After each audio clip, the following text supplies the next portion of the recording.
ಜನರಿಗೆ ಸಹಾಯ ಆಗ್ತಕ್ಕಂಥ ವ್ಯವಸ್ಥೆಯಲ್ಲಿ ಎಲ್ಲ ಡಿಸ್ಟ್ರಿಕ್ಟ್ ಹೆಡ್ ಕ್ವಾರ್ಟರ್ಸಲ್ಲೂ ಕೂಡ ಅವ್ರದ್ದೇ ಆಗಿರ್ತಕ್ಕಂಥ ಒಬ್ಬರು ಅಧ್ಯಕ್ಷರು ಮಾಡಿ, ತಾಲೂಕು ಮಟ್ಟದಲ್ಲೂ ಕೂಡ ಅವರನ್ನು ಅಧ್ಯಕ್ಷರು ಮಾಡಿ ಬೇರೆ ಬೇರೆ, ಯಾಕೆಂದರೆ ಅದು ಜನರಿಗೆ ತಲುಪಬೇಕು. ಯಾವುದೇ ಕಾರ್ಯಕ್ರಮ ಮಾಡಿದರೂ ಕೂಡ ಜನರಿಗೆ ತಲುಪಿದಾಗ ಮಾತ್ರ ಅದು ಸರ್ಕಾರಕ್ಕೆ ಒಳ್ಳೆಯ ಹೆಸರು ಬರ್ತದೆ. ಆ ನಿಟ್ಟಿನ ಮೇಲೆ ಇವತ್ತು ಚಂದ್ರಭೂಪಾಲ್ ಅವ್ರನ್ನ ನಮ್ಮ ಡಿಸ್ಟ್ರಿಕ್ಟ್ ಏನು ಪ್ರೆಸಿಡೆಂಟ್ ಆಗಿ ಮಾಡಿದ್ದಾರೆ ಅವರ ಒಂದು ಕಚೇರಿಯ ಉದ್ಘಾಟನೆ ಮತ್ತು ಅವರ ಸಾರ್ವಜನಿಕರ ಅಹವಾಲು ಭಾಳ ಮುಖ್ಯ. ಯಾಕೆಂದರೆ ಇದು ನನಗನ್ಸಿದೆ ಬಟ್ 75 ಆಲ್ಮೋಸ್ಟ್ 93% ಕರೆಂಟ್ ಬಿಲ್ ಇರ್ಬೋದು ಮತ್ತು 2,000 ರೂಪಾಯಿ ಕೊಡ್ತಕ್ಕಂಥದ್ದಿರಲಿ ಭಾಳ ಹಗುರವಾಗಿ ಮಾತಾಡಿದರು. ಆದರೆ ಇವತ್ತು ನನಗೆ ಗೊತ್ತಿರೋ ಪ್ರಕಾರ ಒಂದು 2%ಗೆ ಏನಾದರೂ ತೊಂದರೆ ಇರ್ತಕ್ಕಂಥದ್ದು ಇದೆಲ್ಲ ಅಹವಾಲು ನೋಡಿದಾಗ, ಯಾಕೆಂದರೆ ಸಂಖ್ಯೆ ಜಾಸ್ತಿ ಇರೋದ್ರಿಂದ ಅವ್ರಿಗೆ ಸಹಕಾರ ಆಗಬೇಕು. ತಾಲೂಕು ಮಟ್ಟದಲ್ಲೂ ಕೂಡ ಎಲ್ಲ ಕಡೆಯೂ ಇದ್ದಾರೆ. ಇದು ನನಗೆ ಭಾಳ ಸಂತೋಷ. ಏನು ಅಂದರೆ ಭಾಳ ಹೆಮ್ಮೆ. ಇವತ್ತು ವಿರೋಧ ಪಕ್ಷದವರು ಭಾಳ ಹಗುರವಾಗಿ ಮಾತಾಡಿದರು. ಚುನಾವಣೆಯಲ್ಲಿ ಏನಾಯಿತು ಅದರದ್ದೆಲ್ಲ ನಾವು ಚರ್ಚೆ ಮಾಡೋದಕ್ಕೆ ಹೋಗೋದಿಲ್ಲ. ಆದರೆ ನಮ್ಮ ಸರ್ಕಾರ ಇವತ್ತಿಲ್ಲಿ ಬಂದಿದೆ ಅಂತ ಹೇಳಿದರೆ, ನಾವು ಅನುಷ್ಠಾನದಲ್ಲಿ ಇದ್ದೀವಿ, ಇವತ್ತು ಸರ್ಕಾರ ಒಂದು ಒಳ್ಳೆ ಗಟ್ಟಿಯಾಗಿದೆ ಅಂತ ಹೇಳಿದರೆ, ಅದು ವಿಶೇಷವಾಗಿ ಇದೆಲ್ಲ ಗ್ಯಾರಂಟಿ ಕೂಡ ನಂಬಿಕೆಯನ್ನು ಕಾಂಗ್ರೆಸ್ ಪಕ್ಷ ಏನೇ ಮಾತು ಕೊಟ್ಟರೇನು ಚುನಾವಣೆಯಲ್ಲಿ ಅದನ್ನು ನಡೆಸ್ಕೊಂಡು ಹೋಗುತ್ತೆ. ಅದು ಸಂಪ್ರದಾಯ ಇದೆ.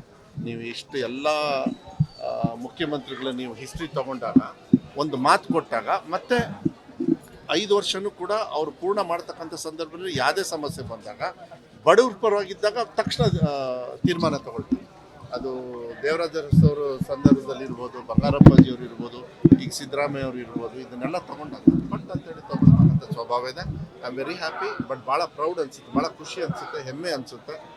ಇಂಥ ಕಾರ್ಯಕ್ರಮದಲ್ಲಿ ಮನೆಗೂ ಕೂಡ ಕಾರ್ಯಕ್ರಮ ಕೊಡ್ತಕ್ಕಂಥ ಒಂದು ಕಚೇರಿಯ ಉದ್ಘಾಟನೆ ಜನರಿಗೆ ಸಹಾಯ ಆಗ್ತಕ್ಕಂಥ ವ್ಯವಸ್ಥೆಯಲ್ಲಿ ಎಲ್ಲ ಡಿಸ್ಟ್ರಿಕ್ಟ್ ಹೆಡ್ ಕ್ವಾರ್ಟರ್ಸಲ್ಲೂ ಕೂಡ ಅವ್ರದ್ದೇ ಆಗಿರ್ತಕ್ಕಂಥ ಒಬ್ಬರು ಅಧ್ಯಕ್ಷರು ಮಾಡಿ, ತಾಲೂಕು ಮಟ್ಟದಲ್ಲೂ ಕೂಡ ಅವರನ್ನು ಅಧ್ಯಕ್ಷರು ಮಾಡಿ ಬೇರೆ ಬೇರೆ, ಯಾಕೆಂದರೆ ಅದು ಜನರಿಗೆ ತಲುಪಬೇಕು. ಯಾವುದೇ ಕಾರ್ಯಕ್ರಮ ಮಾಡಿದರೂ ಕೂಡ ಜನರಿಗೆ ತಲುಪಿದಾಗ ಮಾತ್ರ ಅದು ಸರ್ಕಾರಕ್ಕೆ ಒಳ್ಳೆಯ ಹೆಸರು ಬರ್ತದೆ.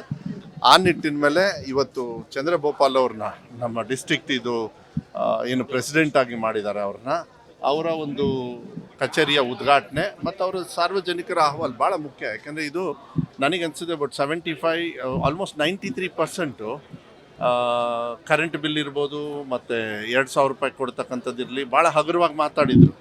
ಆದರೆ ಇವತ್ತು ನನಗೆ ಗೊತ್ತಿರೋ ಪ್ರಕಾರ ಒಂದು 2%ಗೆ ಏನಾದರೂ ತೊಂದರೆ ಇರ್ತಕ್ಕಂಥದ್ದು ಇದೆಲ್ಲ ಅಹವಾಲು ನೋಡಿದಾಗ, ಯಾಕೆಂದರೆ ಸಂಖ್ಯೆ ಜಾಸ್ತಿ ಇರೋದ್ರಿಂದ ಅವ್ರಿಗೆ ಸಹಕಾರ ಆಗಬೇಕು. ತಾಲೂಕು ಮಟ್ಟದಲ್ಲೂ ಕೂಡ ಎಲ್ಲ ಕಡೆಯೂ ಇದ್ದಾರೆ. ಇದು ನನಗೆ ಭಾಳ ಸಂತೋಷ. ಏನು ಅಂದರೆ ಭಾಳ ಹೆಮ್ಮೆ. ಇವತ್ತು ವಿರೋಧ ಪಕ್ಷದವರು ಭಾಳ ಹಗುರವಾಗಿ ಮಾತಾಡಿದರು.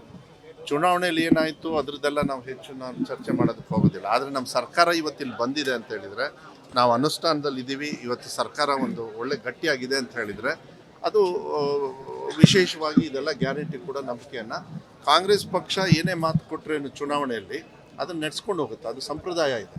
ನೀವು ಇಷ್ಟು ಎಲ್ಲ ಮುಖ್ಯಮಂತ್ರಿಗಳ ನೀವು ಹಿಸ್ಟ್ರಿ ತಗೊಂಡಾಗ, ಒಂದು ಮಾತು ಕೊಟ್ಟಾಗ ಮತ್ತೆ 5 ವರ್ಷನೂ ಕೂಡ ಅವರು ಪೂರ್ಣ ಮಾಡ್ತಕ್ಕಂಥ ಸಂದರ್ಭದಲ್ಲಿ ಯಾವುದೇ ಸಮಸ್ಯೆ ಬಂದಾಗ ಬಡವ್ರ ಪರವಾಗಿದ್ದಾಗ ತಕ್ಷಣ ತೀರ್ಮಾನ ತಗೊಳ್ತೀವಿ. ಅದು ದೇವರಾಜ ಅರಸು ಸಂದರ್ಭದಲ್ಲಿ ಇರ್ಬೋದು, ಬಂಗಾರಪ್ಪಾಜಿಯವರು ಇರ್ಬೋದು, ಈಗ ಸಿದ್ದರಾಮಯ್ಯ ಅವರು ಇರ್ಬೋದು, ಇದನ್ನೆಲ್ಲ ತೊಗೊಂಡಾಗ ಬಟ್ ಅಂತೇಳಿ ತೊಗೊಳ್ತಕ್ಕಂಥ ಸ್ವಭಾವ ಇದೆ. I am very happy. But ಭಾಳ ಪ್ರೌಡ್ ಅನಿಸುತ್ತೆ, ಭಾಳ ಖುಷಿ ಅನಿಸುತ್ತೆ, ಹೆಮ್ಮೆ ಅನಿಸುತ್ತೆ. ಇಂಥ ಕಾರ್ಯಕ್ರಮದಲ್ಲಿ ಮನೆಗೂ ಕೂಡ ಕಾರ್ಯಕ್ರಮ ಕೊಡ್ತಕ್ಕಂಥ ಒಂದು ಕಚೇರಿಯ ಉದ್ಘಾಟನೆ. ಅನುಕ್ಷಣದ ಸುದ್ದಿಗಳಿಗಾಗಿ ವಿಸ್ತಾರ ನ್ಯೂಸ್ ಯೂಟ್ಯೂಬ್ ಚಾನೆಲ್ ಸಬ್ಸ್ಕ್ರೈಬ್ ಮಾಡಿ. ಹೊಸ ಸುದ್ದಿಗಳ ನೋಟಿಫಿಕೇಶನ್ಗಾಗಿ ಬೆಲ್ ಐಕಾನ್ ಕ್ಲಿಕ್ ಮಾಡಿ. ಲೇಟೆಸ್ಟ್ ಅಪ್ಡೇಟ್ಸ್ಗಾಗಿ www.vistaranews.com ವೆಬ್ಸೈಟ್ಗೆ ವಿಸಿಟ್ ಮಾಡಿ. ಅಂಗೈಯಲ್ಲೇ ಜಗತ್ತಿನ ಸುದ್ದಿ ತಿಳಿಯಲು ವಿಸ್ತಾರ ನ್ಯೂಸ್ ಕನ್ನಡ ಆಪ್ ಡೌನ್ಲೋಡ್ ಮಾಡಿ.